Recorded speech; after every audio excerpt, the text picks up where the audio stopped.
All Mormon scriptures have been subject to change over the years. Some changes are more substantial than others, but they all raise questions about how Mormons regard communication from God. The current edition of the Book of Mormon contains almost 4,000 changes from the first edition. These consist of spelling and grammatical errors, word choice changes, and inserted phrases. A change in one verse replaced the name King Benjamin with King Mosiah, because Benjamin was already dead.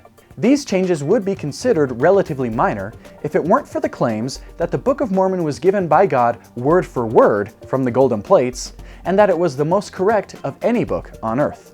Just after the publication of the Book of Mormon in 1830, Joseph Smith received a revelation that he was to make a new translation of the Bible, which was corrupted. This was not a literal translation from ancient texts, but a revelatory process, parts of which Smith revised several times. He made thousands of changes, additions, and deletions, including completely removing the Song of Solomon.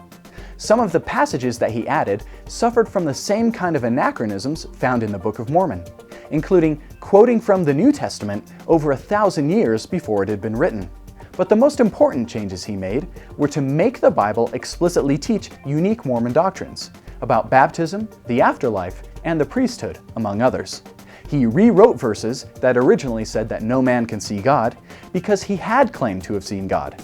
He even inserted a prophecy about himself into the book of Genesis. And yet, with the exception of 2 excerpts, the Book of Moses and Matthew, published in the Pearl of Great Price, the Joseph Smith translation is not official church canon. Instead, they use the King James Version, which, according to their articles of faith, is not translated correctly. And although the church has prophets, seers, and revelators, they have yet to correct the Bible. An important change in the Pearl of Great Price is found in the Articles of Faith. Article number 4 used to state that the ordinances of salvation were faith, repentance, baptism, and the laying on of hands.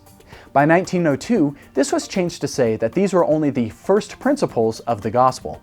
This was to reflect the added qualifications for salvation, including temple work. The Doctrine and Covenants, which was first published in 1835, contained 2 parts, the Lectures of Faith and sections of Revelations.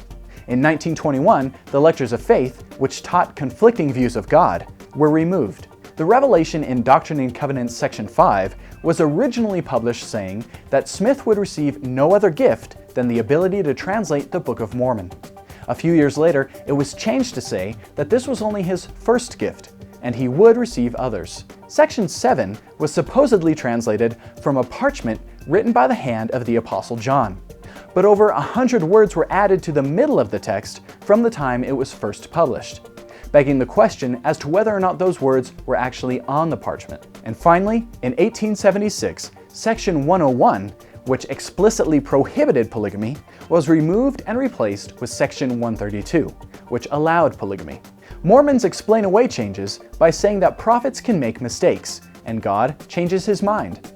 But others see this as a convenient excuse to change doctrine whenever it becomes expedient. Find out more at ldsvideo.org.